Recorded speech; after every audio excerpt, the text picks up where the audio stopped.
शुभोदय बच्चे। आज 8वीं कक्षा की दूसरा पाठ राजा बदल गया।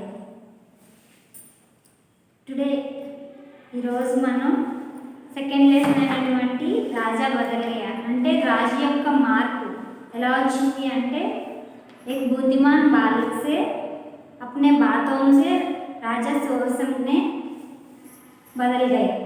ఒక బుద్ధిమంతుడైన బాలకుడి మాటల ద్వారా సోరసింహ అనే ఒక రాజులో ఎంత మార్పు వచ్చింది అనేది ఈ పాఠం నుంచి మనం నేర్చుకున్నాం. ఫస్ట్ చూడండి అమ్మా, రాజా బదల్ గయా లెసన్ పిక్చర్ చూడండి ఒకసారి. ఇక్కడ మీకు 3 క్వశ్చన్స్ కనిపిస్తున్నాయి కదా. ఆ ఫస్ట్ క్వశ్చన్ చూడండి, చిత్ర మే క్యా క్యా దిఖాయి దే రహే హై. ఫస్ట్ క్వశ్చన్ ఇక్కడ పిక్చర్లో మీకు ఏమేమి కనిపిస్తున్నాయి? చిత్ర మే एक लड़का बाएं हाथ में भूगोल तथा दाएं हाथ में कागज लेकर खड़ा है. అంటే కుడి చేతిలో భూగోళాన్ని పట్టుకున్నాడు, ఎడమ చేతిలో కొన్ని పేపర్స్ పట్టుకున్నాడు. కనిపిస్తుంది కదా మీకు. సెకండ్ క్వశ్చన్ చూడండి, లड़का क्या कर रहा है.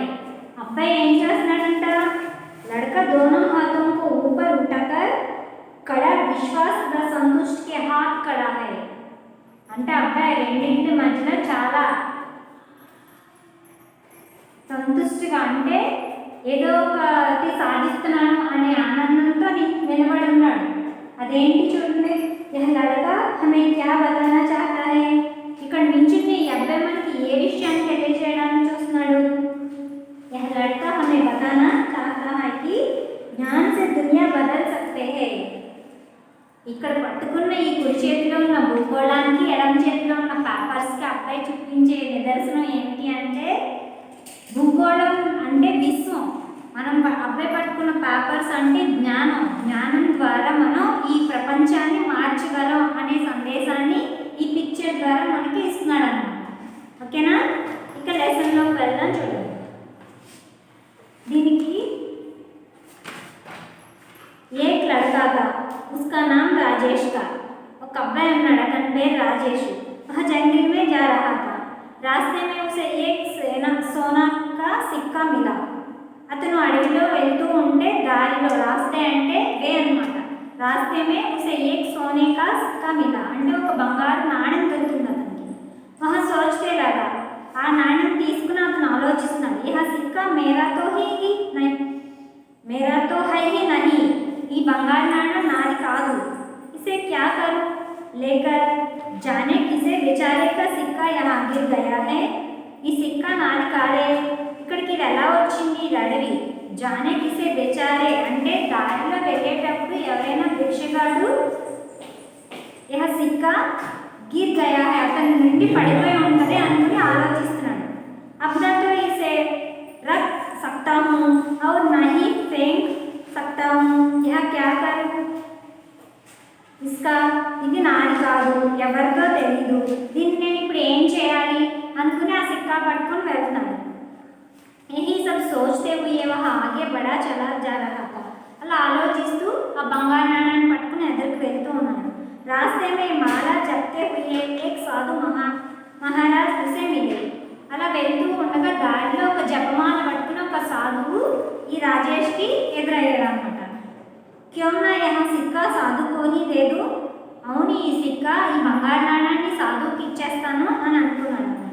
రాజేష్ ने जब वह सिक्का साधु को दिया तो सोने के सिक्के को देखकर साधु ने आश्चर्य से कहा.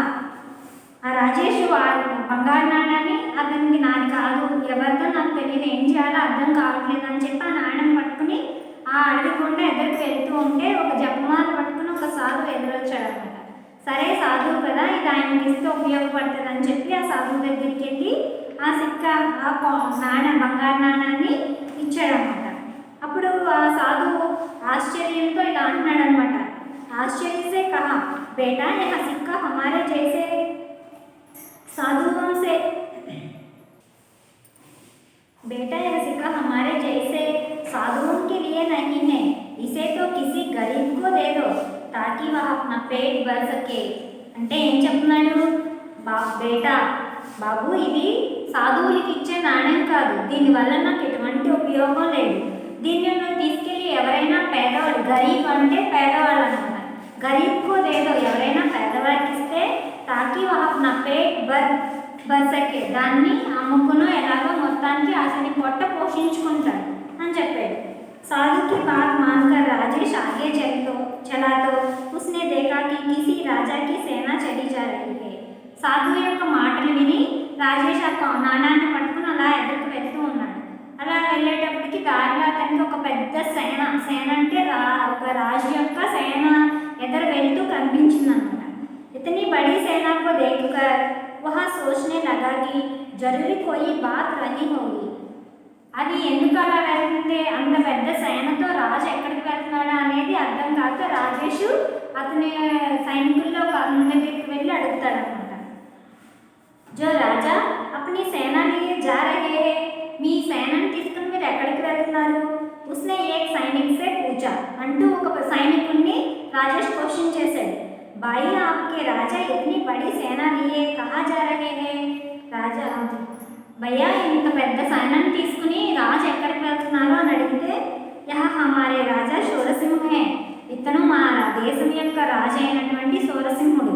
जो पड़ोसी देश पर आक्रमण कर उसे लुटने जा रहे हैं. ఇతర దేశాన్ని ఆక్రమించుకోవడానికి ఈ యొక్క సేనతో కలిసి మేము అదే వేరే దేశాన్ని ఆక్రమించుకోవడానికి వెళ్తున్నాము అని చెప్పాడు ఆ పిల్లోడు.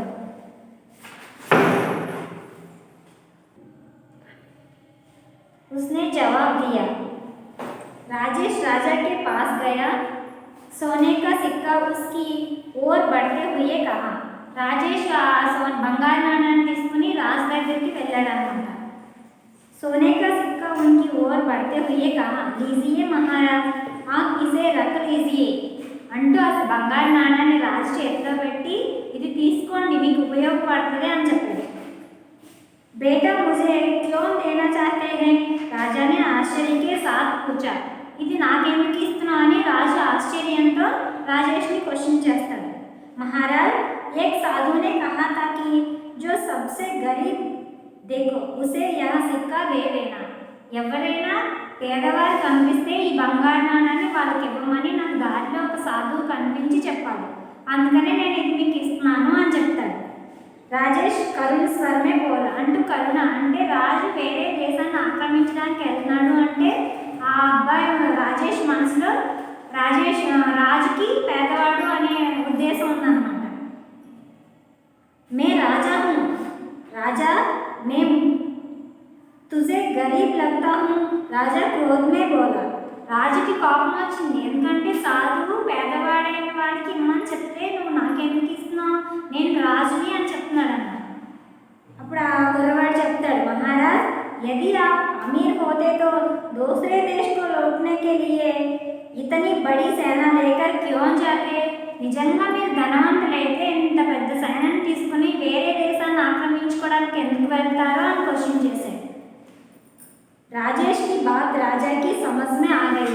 రాజేష్ అడిగిన క్వశ్చన్కి రాజుకి మొత్తం చాలా బాగా అర్థమైందనమాట. నిజమే కదా, నేను రాజునైతే వేరే దేశాన్ని ఆక్రమించుకోవడానికి వెళ్తున్నాను అంటే నా దగ్గర డబ్బు లేకపోతే వెళ్ళాలి, కానీ నా దగ్గర ధనం ఉండి వెళ్తున్నాను అంటే అబ్బాయి ఉద్దేశంలో తప్పు లేదని అర్థమయ్యి उन्हें अपनी गलती का एहसास हुआ. అతని యొక్క తప్పు అతను తెలుసుకుని రాజేష్కి ప్రశంస करते हुए రాజేష్ని ప్రశంసించాడు. ఏమని? నువ్వు నా తప్పు నాకు తెలియజేసావు. నేను ఇన్నాళ్ళు ఆక్రమించుకోవడం ఏదో ఒక గొప్ప విద్య అనుకుని ప్రతి దేశాన్ని ఆక్రమించుకుంటూ చాలా దేశాలను సంపాదించుకున్నాను, కానీ అది కరెక్ట్ కాదని నీ ద్వారా తెలుసుకున్నానని ప్రశంసించాడు. उन्होंने सेना को वापस लौटने का आदेश दिया. ఆ సేనతో చెప్పాడనమాట, వెంటనే వెనక్కి తిరగండి, మన దేశానికి మనం వెళ్ళిపోదాం, వేరే దేశాన్ని ఆక్రమించుకోవద్దు అని చెప్పి అతని సేనాపతిని వెనక్కి మరలించుకున్నాడు.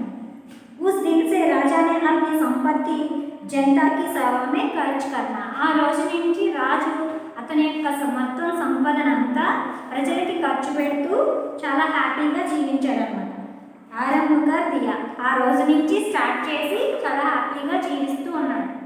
ఇక ఈ రాజా బదల్ గయా అనే లెసన్ నుంచి ఏం నేర్చుకోవాలి అంటే మనది కాని వస్తువుని ఎవరికి చేరాలో వాళ్ళకి చేర్చి ఉన్నదాన్నే మనం 10 మందికి పెట్టేలా ఉండాలి తప్ప ఇంకా కావాలి అనే ఆశ పెంచుకోకూడదని ఈ లెసన్ నుంచి మనం నేర్చుకోవాల్సిన నీతి. ఓకేనా? ఈ లెసన్లో కవి యొక్క సారాంశం కవి పరిచయం ఉండదు కాబట్టి ఈ లెసన్ నుంచి మీకు గ్రామర్ పార్ట్ వస్తే కంపల్సరీ సంకేత్ के आधार पर वाक्य लिखो అని ఉంటుంది. ఇది ఇక్కడ మనకి 5 వర్డ్స్ ఇచ్చాడు. మిడిల్లో రాజేష్, సిక్కా, సాధు, రాజా, జంగల్. ఈ 5 వర్డ్స్ నుంచి 5 సెంటెన్స్ ప్రిపేర్ చేయాలన్నమాట. ఒకసారి చూడండి. సంకేత్ के आधार पर అంటే ఇక్కడ ఇచ్చిన ఆధారాల ప్రకారం సెంటెన్స్ రాయండి. ఇక్కడ మనకి మిడిల్లో ఇచ్చిన సెంటెన్స్ మెయిన్ రాజేష్. ఈ రాజేష్ని సిక్కాకి, జంగల్కి, సాధుకి, రాజాకి కంప్లీట్గా చేస్తూ మన సెంటెన్స్ రాయించండి. రాజేష్ జంగిల్ సే జా రహా థా. రాజేష్ జంగిల్లో నడుచుకుంటూ వెళ్తున్నాడు. రాజేష్ ఇది స్టార్ట్ చేశాడు. రాజేష్ జంగిల్ సే जा रहा था. नेक्स्ट रास्ते में एक साधु मिला. राजेश रास्ते में एक साधु मिला. దారిలో అతనికి ఒక राजेश में ये साधु मिला. దారిలో అతనికి ఒక సాధువు కలిశాడు. राजेश को एक सोने का सिक्का मिला. राजेश को एक सोने का सिक्का అంటే రాజేష్ కు ఒక బంగారు నాణెం దొరికింది. ఫోర్త్ చూడండి. రాజా కా నామ్ సోర్ సింగ్ థా. మనకి లెసన్లో ఉన్న సెంటెన్స్నే ఇక్కడ ఇచ్చిన ఈ 5 పదాలని తీసుకుని 4 సెంటెన్స్ రాసి మనం చూపించాలన్నమాట. అర్థమైంది కదా? ఇది కంపల్సరీ గ్రామర్ పార్ట్లో అయితే ఈ లెసన్ నుంచి కవి సారాంశం లేదా కవి యొక్క పరిచయం దీనికి బదులు ఇదైతే చాలా ఇంపార్టెంట్గా వస్తుంది. ఒకసారి చూసుకోండి.